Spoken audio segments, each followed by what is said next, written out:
Hi guys, in this video we are going to learn about how to do calculation once the exam gets over. Okay, so the marks calculation. Okay, so first let me enter the data. So now I have got 5 students data. Okay, so first we are going to find the total for these students. Okay, student wise total. For that, click on the desired cell. Go to Home tab. Here we have Auto Sum option. Click on this. You will be getting the sum function automatically and it will automatically select the data. Now press enter key. That's it. You will be getting the total. This is one way of calculating the total. The other way is formula. For that, start with the equal to symbol.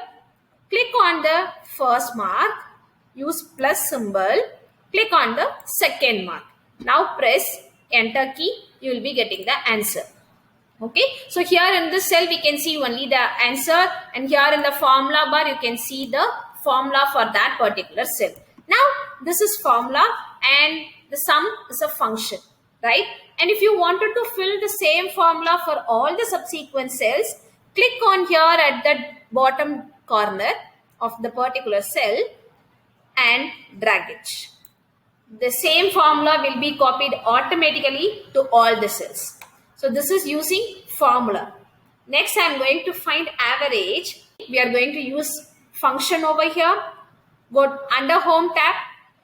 Go to Auto Sum and click on this triangle, the arrow mark, and select the second option, average.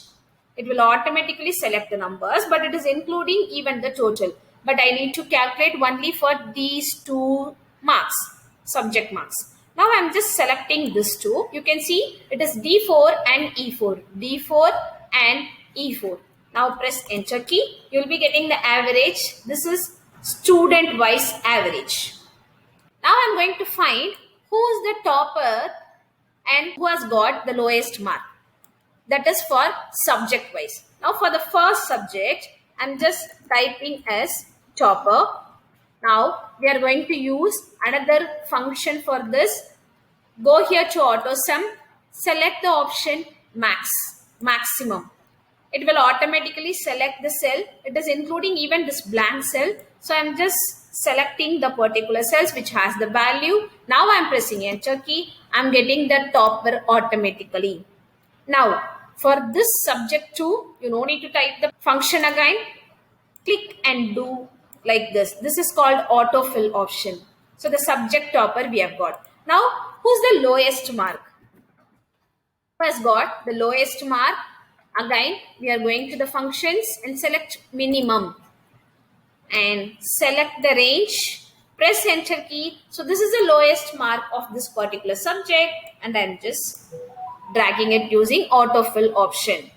Okay, so this is student wise total, student wise average, subject wise topper and lowest mark. Now subject average. So I'm just typing here subject average. Do the same thing, average, select the content or data and press enter key. So this is the subject average for subject 1, and if you do autofill, you will be getting subject average for subject 2. Okay, so this is how you can calculate average for subjects, each subject. Okay, so by here I'm just closing this, and in the next video I'll be teaching how to calculate analysis based on the marks. Thank you. Happy learning.